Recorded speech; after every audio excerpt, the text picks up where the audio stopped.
Yeah, but this is important, isn't it? Using role plays, this programme offers tips and techniques for handling upset or angry parents. And what's a child doing running away from school? Do you know he's even off the premises? Auckland's junior school in Eastbourne is one of the largest in Europe, with over 800 pupils. There are 4 full-time admin staff, and they bear the brunt when parents are anxious or irate. I think being on the front line, you're very vulnerable. The parents are off the wall when it comes to children. The worst thing is when a parent comes in and they are so annoyed and they really want something and you know you can't give it to them. One of the difficulties is actually giving parents the privacy. We're working in a very open environment, so therefore we don't want the children or anybody else to be particularly involved or upset by anything that might be being discussed. Today the team agreed to take part in a series of role plays, with actors taking the part of parents, while observed by educational psychologist Paul Mishaw, an expert in conflict resolution. Afterwards, he'll be commenting on how they handle the situations, their teamwork, body language and ability to stay calm under pressure, and offering advice on how they can improve their response. Hello there. Hi, can I help? Yes, my name's Mr. Val. I've got come to get my kids. I had a bit of a nightmare this morning. I've got to see my kids, Georgia and Ethan Vale. Right. Are they? What classes are they in? I'm not sure. Georgia's 10 and Ethan's 8.5. I don't know what class they're in. Have you got permission to take them out of school? No. What do you mean? I'm a father. Yes, but are you with the mum? Are you? No. My mum's been very ill this morning. I've got to take the kids to see my mum. Right. Okay. Well, It's desperate. We probably need to check with your wife first. No, we're split up, love. Yeah, but have you got permission? Are you? They're my you kids, isn't they? Of access? course I've got permission. Right. Let me try and ring in your wife. Look, I just need to get the kids out for a couple of hours to go and see my mum in hospital. Yeah, I can see that you're getting cross, but I'm there's not getting cross. It's just my mum's desperately ill, darling, and I've got to go and get the kids to see me. It won't take me a minute. No, I don't want you to get. Have I not got rights to see my own children? You have, yes. It's you urgent. have. My mum's But- very, very ill in hospital. But let me just check with your wife first. She could be dying in hospital now. My mum Yeah, could well, be you're dying in wasting hospital. time and now, I need to aren't get the you? kids to see them. Do you know what I mean? Can I just? We just have to check whether you've got the legal right to actually remove By them who? from You've school. got to say something. That's I've got all. the legal right or not. Then. Check there's no God, it's court stupid, order for or God's anything. sake. Do you want to get that phone and I should try ringing? Hang on, I'll go and have a word with. With who? Yeah. With the head teacher, maybe, just to. For God's sake, can't you sort it out then? You're the people in charge here, aren't you? It's Let gonna me be... just check with your wife, okay? You can't check with her, she's at work. She We've won't be got able to all talk the to you. numbers on there. I'm sure that she'd be able to give me a yes or no No, I'm just going to go and find them. Where have I got to go? No, you don't where have I need got to go I'm just round. gonna go and find them. This is stupid. Excuse me, Mr. Vale. Mr. Vale, can I just stop you there, please? That's the kitchen. Mr. Vale. Look, I'm sorry, I know it's... Come on, there's no point getting uptight about it, okay? My mum's ill in hospital, I know, love. I know. I'd feel the same, but just come and sit down. There's no point going round the school, storming around. It's not going to do anything. She won't do It's it. really desperate to try and get the children. If you don't do it, I'll have to go in and get them out. You'll have to come with me. You can come with me. Mr. Vale, we can't do that. If you haven't got permission, then we can't Permission let from you who? to go round to school. Who from, though? From the courts. From the courts. I'll Let's go wait to the and see- newspapers Let's about wait this. and see what your wife says.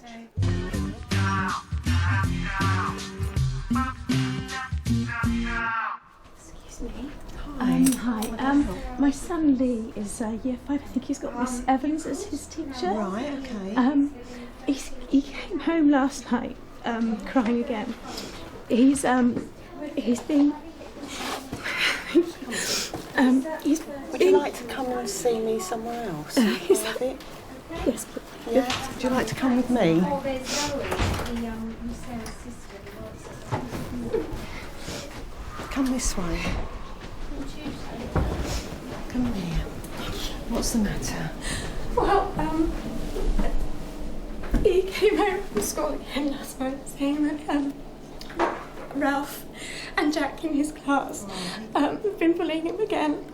And basically what he's saying is he's coming home and they're holding him in headlocks and things and calling him a stupid name. Obviously with that age, obviously you don't know what to do. I'll take all the details and I shall go straight round to Mrs Evans and I shall sort it out, OK? And you'll have a phone call from Mr Trott as soon as he's available, OK? OK. All right, please don't let it upset you. I'm sure we can deal with it. Are you all right here for a moment? Yeah? Yeah, sorry. OK. OK. All right. Oh, I'm very unhappy, Mother. So why can't we see him now? Yeah, let's get him out. Well, yeah, but this is important, isn't it? Look, you sent us this. These parents have received a letter from the head asking to see them after a fight involving their child. We've come down. The letter said come down. It didn't say don't come down on a Wednesday at 10 o'clock because there won't be anyone here. I think the letter did actually say if you'd like to ring and make an appointment, we'll get it. We'll discuss the matter. Says... And also, perhaps our special needs coordinator will be able to meet with you as well. What's that? She looks after. He's not stupid. No, What are you saying? It's got learning difficulties or But she something. will also look after behavioural problems in the school as well. Behavioural If problems. there's problems with With what? children, well, amongst other children, and of also just to help Ben? sort the situation out. It's the problem. It's not happened before, is it? I think actually, to be fair, the other parents have received a letter as well Have they? asking to come in and speak to the Have they head come as in? well. No, not yet, because they've only just received the letter. I know who they are. So I'll be giving them a ring tomorrow as well, and they'll be coming in to see the head separately, and hopefully we can resolve Okay. the situation in the best interest of the children. So you'll ring us, will you? Yes, I'll ring you first thing in the morning. What's the best time to phone? After 11.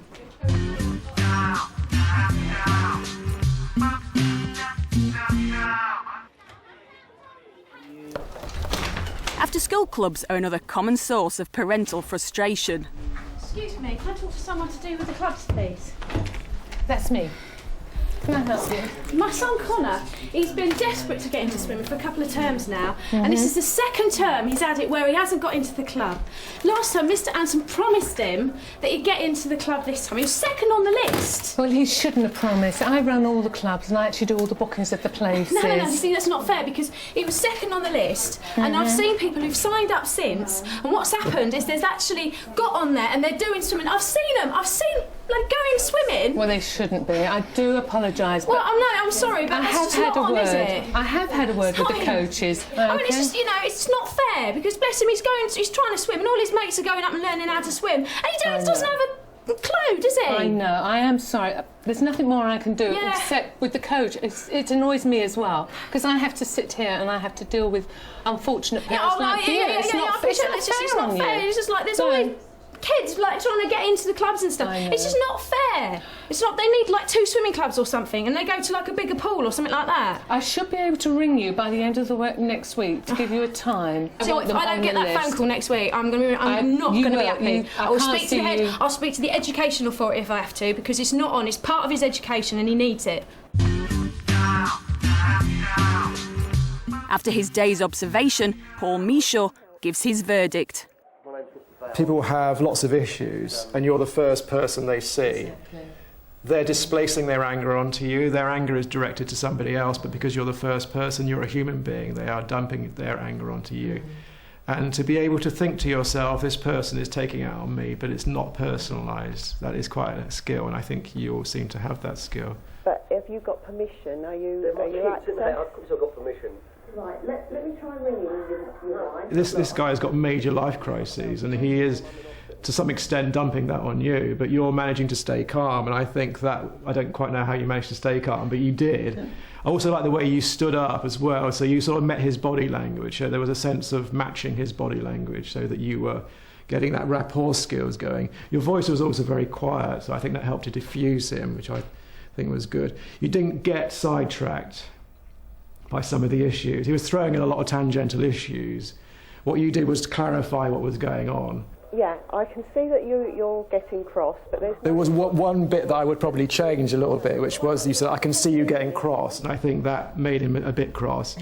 So another way of saying that might have been, I understand how you feel about this situation, would have been a slightly better way of putting it. Just wait a moment, just 1 minute while I just... Like the way you're using your hands, which is a sort of calm down gesture, isn't it? So while you're not saying calm down verbally, which would annoy him quite a lot, you're saying calm down with your hands, which I think is a nice thing to do. Yeah. I didn't know that I was doing that personally. I probably did it as a natural reaction. Yeah. Would you like to come and see me somewhere else? Yeah. Would you like to come with me? The first thing was that you got her out of that environment. You found a nice quiet room so there wasn't an audience. So you respected her privacy, respected her need to calm down and get out of the way. So that was excellent.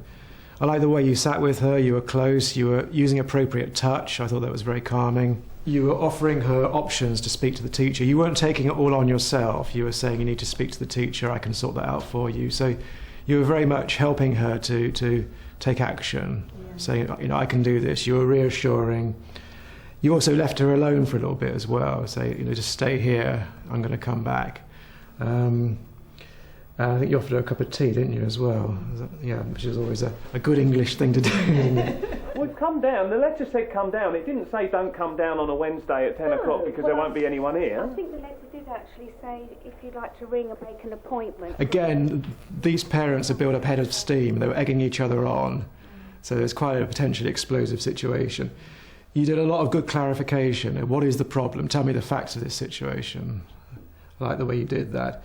There was a sense in which they might have felt fobbed off, and I don't think they did, because I noticed at one point you stood up, you matched their body language, you stayed calm, you took notes. It's really conveying a message that action is taking place. All right, I hope so. The way you got her mobile number was kind of gave you a bit of space, because it asked her for factual information. So I think it does calm you down, because she's got to think, what's my mobile number? And that kind of, in a sense, diffuses the situation slightly. It's a kind of way of what you call fogging. Imagine yourself behind this sort of foggy barrier, which sort of absorbs some of the aggression that's coming out.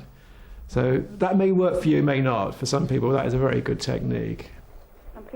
I like the way that Bev is also sort of hovering around, that you are working as a team, that if things got a bit sticky, I can see that Bev would sort of step in there.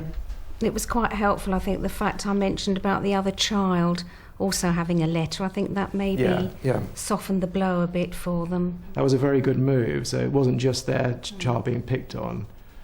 Because these, for these parents, their flight-fight mechanism had been being tripped off there. So they were their emotional brain had taken over their rational brain. Last time, Mr. Anson promised them that he'd get into the club this time. He was second on the list. Now, I thought she pressed your buttons. I think she did. You stayed less calm than you did in the other scenarios. The key element in what you did very well here was to say, it annoys me too. Yes, because it did annoy you. It does. It does annoy me. It did annoy me. And I wasn't annoyed with the woman. I was more annoyed with the situation and the coaches doing exactly what you don't want them to do. You were actually quite firm with her as well, which may not have been a bad thing. You were meeting her. You were firm and direct with her. You were giving her facts. You were saying, that your child is second on the list here. But I will have a word again. And what did the staff gain from the experience? I personally found it very useful to see how I was reacting, and also the points that you gave me to change. To actually see yourself. As you say, the body language, you do it without even thinking when you're dealing with someone. Sort of helpful to appreciate that we all actually work together as a team and that we are doing more or less the right thing. I think if there's one golden rule, it's stay calm. That's it.